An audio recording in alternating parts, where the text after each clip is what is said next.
Shalom. Call Halal, Yahawah, Shamawiwan, Bahasham, Rakaha, Qadash. Double honors unto the apostles, double honors unto the elder bishops. Salutations to all my fellow laborers doing this work in truth and sincerity, risking their lives and their freedom to do so, now more so than ever. To the scattered elect that are scattered around the four corners of the earth, that be like unto the speckled bird, the Israelite foreigners among the heathens that look like the heathens. And to the Yahawah that are listening and learning, to you, I say Shalom. This is your brother Malcolm from the branch of the Great Millstone, coming at you another lesson in truth. And this is a book that was came in the last cachet.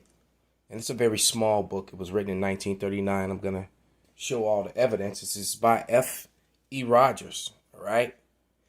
And this book, when you Google it, you can't find it. Everything, all kind of and see, and I'll show you the copyright. Okay. First printing, January 1939, copyright. January 1939 by F.E. Rogers. You cannot, when you Google this, it does not pop up. Or maybe if it did, it's way, way down on the list because it just wouldn't pop up by name. So I'm going to, because I was going to put it on the screen and then read, you know, proving its authenticity, that it wasn't just something that I wrote. But we're going to read some of it through the lens of the camera. All right. And it reads here, and you can, you know, suggest all this. Yeah, and that's exactly what I wanted to read, what I underlined. But it says, who are the Jews? A lecture on a very absorbing subject dealt with entirely on biblical and historical facts, something that they don't like to do. All right, because they go into these other books, and what's the Sennacherib, which I believe is a part of the Talmud, you know, which is down there below. It says took 20,000 people to the. This is off screen. I'm just reading this. And I'll show it. But it said it took 20,000 people into the kingdom of Judah into the Assyria. No, the northern kingdom went into the Assyrian captivity. The Judah went into the Babylonian captivity, the house of Judah, you know. But let's continue. It says, I'll just start it again. A lecture of a very absorbing subject dealt with entirely on biblical and historical facts. Here is the answer to the question uppermost in the public mind. A subject that has never been dealt with before by any lecturer, minister, preacher, evangelist, either in Canada or the United States. With the rantings and ravings on the radio commentators regarding the present Jewish situation in Germany, and with the admonitions of hatred toward Hitler being advocated by both Catholic and Protestant ministers throughout the country, perhaps a little enlightenment on this absorbing subject should be in order of this time. Who are the Jews? With a question mark. Let us delve into the record, the Bible, to find the answer to this question, right? Because truthfully said, the Bible is all you need to determine who the Israelites are, all right? Who they are. And remember, the letter J didn't exist. It's a newly created letter. You know, it's a social construct. Just like the whole black and white thing. Black is a social construct. White is a social construct. Those things didn't exist in the Bible. The Lord didn't create a nation of white. He didn't create a nation of black. But yet those are used as terms to identify race classes in their false narratives. Okay? But it says,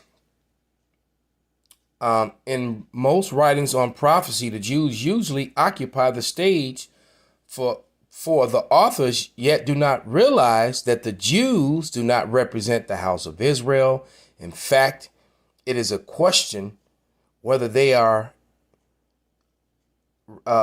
even present in the house of Judah. For Paul speaks of the Jews as being separate from the 12 tribes, Acts 26:7. Now, you got to remember, you had converts.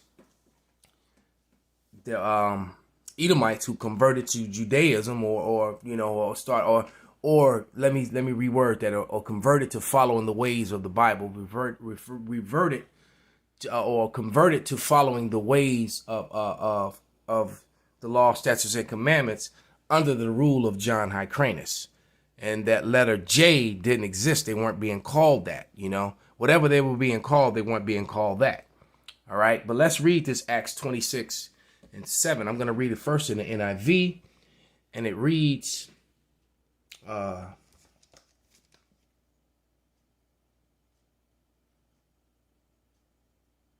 and now it is because of my hope in what God had promised our fathers that I am on trial.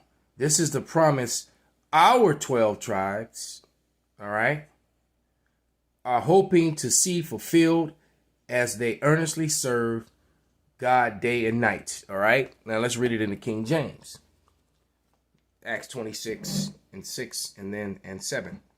And it reads, and now I stand and I am judged for the hope of the promise made of God unto our fathers, personal pronouns, unto which promise our 12 tribes, instantly serving God day and night, hope to come, for which hope God's sakes, King Agrippa, I am accused of the Jews.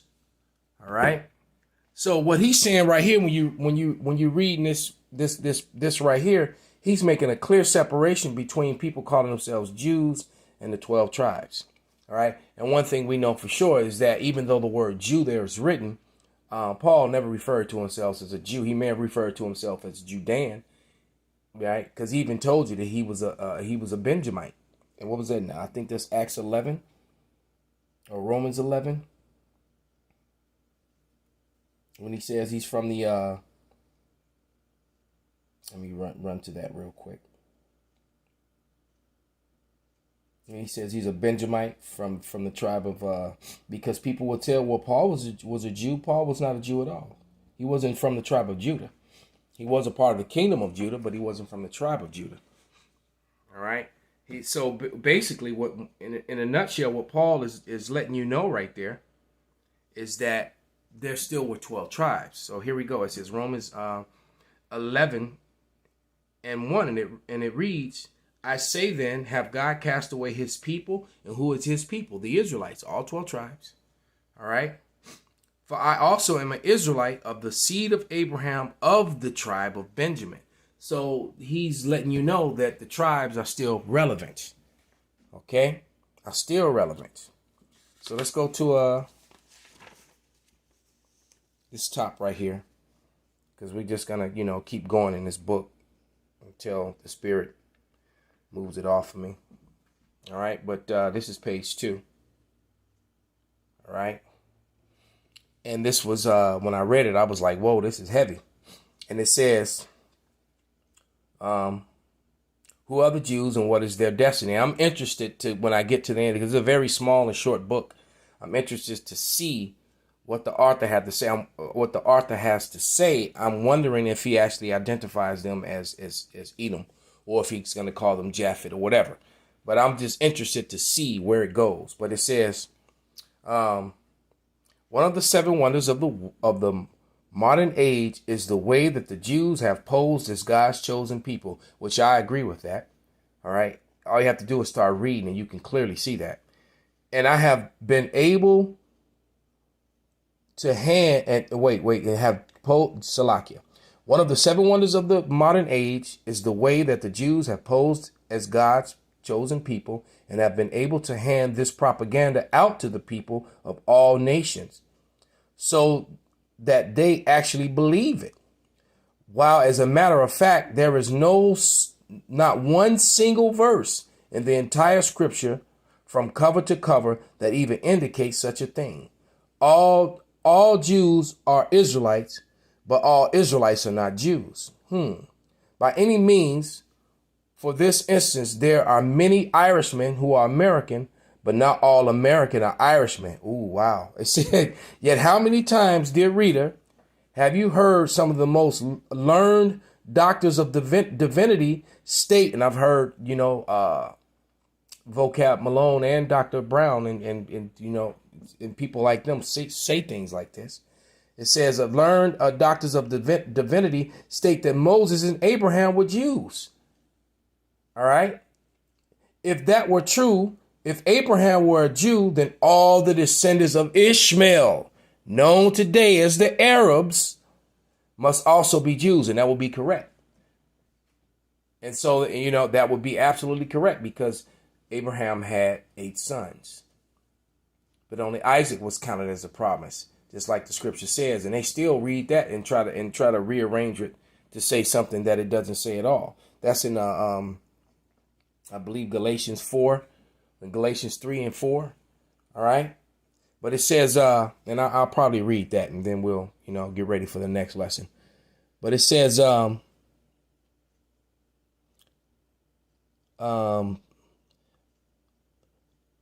your own common sense would tell you that this is not the case, because he's exactly right.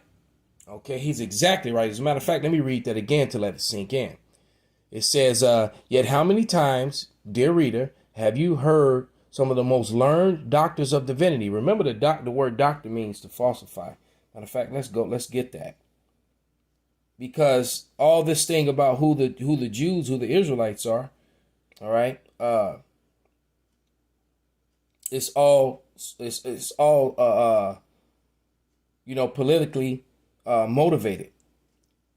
It's not really based in a lot of truth. But this is Job 13 and 4. But ye are forgers of lies. Ye are all physicians of no value. All right. So that, so these doctors, they lie. And what do? They doctor up the truth. That's what that word doctor goes back to. But it says, how many learned doctors of divinity state that Moses and Abraham were Jews? If this were true, Abraham was a Jew, then all the descendants of Ishmael, known today as the Arabs, must also be Jews. All right. Your own common sense will tell you that this is not the case. So you also have to remember, if Abraham was a Jew, that would make all the other descendants of Shem Jews as well. And that's clearly not the case. One thing that they all have in common, though, is that they were all Hebrew, but there was only one chosen Hebrew nation. All right. Because you got to think all those nations that came out of there. What made Abraham? It says Abraham. It tells you that Abram was the Hebrew. All right. So that will make all his brethren, his brothers, his father, his uncles. They would all be Hebrew as well. All right. It says Abram the Hebrew. I think that's Galatians 3 and 16. I mean, not Galatians, but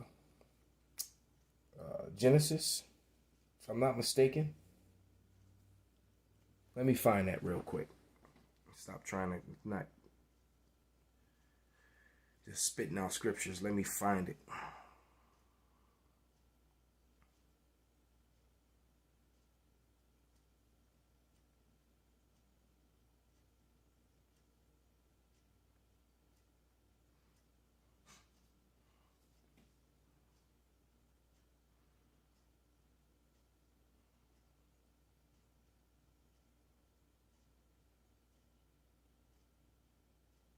I'm pretty sure it's in Genesis. Genesis 14:13. And there came one that escaped and told Abram the Hebrew, for he dwelt in the plain of Mamre, the Amorite, brother of Eshcol, the brother of Anar, and there were confederate with, and these were confederate with Abram. All right, so Abram, before it's, identify Abram, whose name was changed to Abraham, because he was the father of many nations, meaning the 12 tribes. Each tribe is a nation.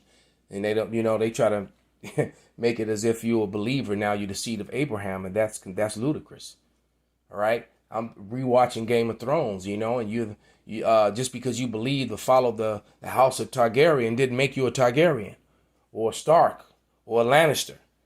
But yet when it comes to the Bible, this is sort of a foolishness that they commit, that they do. All right. Just pushing forth lies. So there was something that I was looking for. that I want. It was another scripture that I mentioned that. Oh yeah, the Galatians with Abraham. We'll end it with that until we, then I'm gonna read some more. Because I'm thoroughly enjoying this book right now. And I got to be careful how I name this too, because I haven't said any derogatory terms about anyone, but you speak some truth, and all of a sudden you're a hater. You're speaking hate when you speak the truth. Yeah, here we go. This is Galatians 3:16. All right. It says, there is neither Greek nor Jew, there is neither bond nor free, there is neither male nor female, for ye are all one in Hamashiach. And if ye be in Hamashiach, then ye are Abraham's seed and heirs according to the promise. So they'll read that and make that everyone. Okay? But when you read up, it talks about a mediator. And, Yahawashi is the only mediator. All right? And he was a mediator to who? Not to all the people. He was a mediator to what? To the Israelites. He was a mediator to his own people. All right? All right, and then here's another one. And a matter of fact, we're gonna start in the very next paragraph and read. We're gonna go thoroughly through this book. I don't think I'm gonna jump around. We're gonna go through it, but here, in Acts, it gives you a little bit more understanding on who the Lord was talking about when he said there's no difference between Greek nor Jew. Hence the reason why Christianity, the Bible Destruction Group, removed the Apocrypha and removed the history of the Hellenization of the Jews and how they were Hellenized into Greeks. All right. And so you don't get the understanding that those were Greek-speaking Jews, that, that many of the, or Israelites, Judeans, all right, the Hellenization of the Judeans. And let me say that and stop even using that word, that J-E-W word, because that's a made-up word. That's like I said, that's like saying black or white. Those are social constructs that were created, to control the mindset of the people. A lot of this heavy witchcraft, to be honest with you. But I think it's 20 and 21, Acts 2 and 21. Yeah, Acts 2 and 21, and it reads, and it shall come to pass that whosoever shall call on the name of the Lord shall be saved. Ye men of Israel, hear these words. All right. Yahawashi of Nazareth, a man proven of God among you, by miracles and wonders and signs, which God did by him in the midst of you, as ye yourselves know. So he wasn't doing miracles in the midst of the strange nations. Those Gentiles were the Israelite foreigners, the Greek speaking, Israelites, Judeans. And this very important fact was left out of the teachings of these learned doctors of divinities, the same one that said that Moses and Abraham were Jews. And that's many, and you hear that and read that a lot. And that's completely and totally not true. All right, you'll read these old books, and before the nation of Israel was even, it'll refer to Isaac as a Jew as well. All right. And that word Jew comes from the word Judah, which is one tribe, which is the fourth son of Jacob. All right. So how are you going to call the whole nation after one tribe, which, and you're going to call the forefathers after his name? Judah was the fourth son. Jacob and Isaac and Abraham came before him. So it's just complete madness and confusion. But with that, I hope this was an edifying or eye-opening lesson. And Yahawah, see you in the next lesson. Shalom.